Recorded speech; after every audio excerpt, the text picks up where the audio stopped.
3750 ഒളിച്ചോടിയ പെണ്ണ്, കൂട്ടിക്കൊണ്ടുപോയ കോന്തപ്പെ, പുറകെ നടന്ന ശെങ്കിടികൾ, ഇവരുടെ അച്ഛൻ, അമ്മ, ബാപ്പ, ഉമ്മ എല്ലാവരോടും സംസാരിച്ച ഒരു പോലീസുകാരൻ എന്ന രീതിയിൽ അവരൊക്കെ കണ്ണുപോലെ നിങ്ങളെ കണ്ണ് ഫീൽ ചെയ്യുന്നുണ്ട്.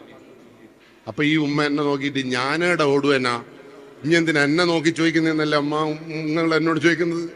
എനക്ക് നിങ്ങളെയും വിശ്വാസമില്ല, എനക്ക് നിങ്ങളീ സംശയം. കാരണം സംശയത്തിന് കാരണം എന്താ പറയുക? അതിന് കാരണമുണ്ട്. എൻ്റെ സ്റ്റേഷനിൽ കഴിഞ്ഞ ദിവസം ഒളിച്ചോടിയ അമ്മയുടെ പ്രായം 83 കൂട്ടിക്കൊണ്ടുപോയ കാമുകന്റെ വയസ്സ് 87. അതുകൊണ്ട് തന്നെ എനിക്ക് ഭയങ്കര പേടിയാണ്. കാരണം എൻ്റെ അമ്മക്ക് 94 വയസ്സുണ്ടായിരുന്നു നേരത്ത്. ഈ 83 ഒളിച്ചോടി എന്ന് പറയുമ്പോൾ എനിക്ക് എന്നെ ഓർമ്മ വന്നത് എൻ്റെ ഇപ്പൊ അമ്മ മരണപ്പെട്ടിട്ട് 6 മാസം തന്നേ ഉള്ളൂ. ആ 94 വയസ്സുകാരി എനിക്ക് പേടിയായിരുന്നു.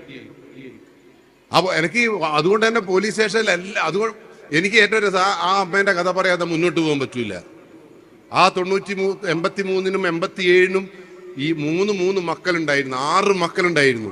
ഈ 6 മക്കളും ഉമ്മ ഒളിച്ചോടി എന്ന് പറഞ്ഞപ്പോൾ ഇവർക്ക് ആരോടും പറയാൻ പറ്റുന്നില്ല. നിങ്ങൾക്ക് എന്താ അങ്ങനെ ഇപ്പൊ ചിരിക്കാൻ പറ്റിയെന്നറിയോ? നിങ്ങളെ വീട്ടിൽ അങ്ങനെ ഒരു ഒളിച്ചോട്ടത്തിനെ കുറിച്ച് നിങ്ങൾ ചിന്തിക്കാത്തത് കൊണ്ടാണ്.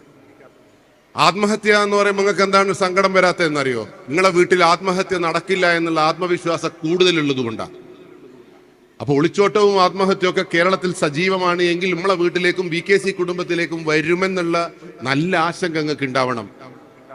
ആശങ്ക കൊണ്ടൊന്നും കാര്യമൊന്നുമില്ല. ആ ആശങ്കയിൽ നിന്ന് അവരെ ചേർത്ത് പിടിക്കാൻ, അങ്ങനെ ഒരു ആപത്തിലേക്ക് മക്കളെ നമ്മളെ കുടുംബത്തെ പോകാതിരിക്കാൻ വേണ്ട പ്രതിരോധങ്ങളും തന്ത്രങ്ങളും മന്ത്രങ്ങളും സ്വീകരിക്കേണ്ടത് എൻ്റെ മുമ്പിൽ ഇരിക്കുന്ന പാരൻസ് ആണ്.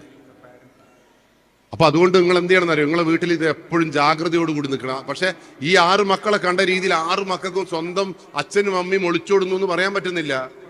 ഒരിക്കൽ പോലീസ് സ്റ്റേഷനിൽ വരാൻ പറ്റുന്നില്ല. ഓല ആവുന്ന പോലെ ഉച്ച വരെ പരതി, ഉച്ചയ്ക്ക് ശേഷവും ഒലിക്ക് കിട്ടൂല എന്നായപ്പോ ഒരു മെല്ലെ പോലീസ് സ്റ്റേഷനിലേക്ക് വന്നു.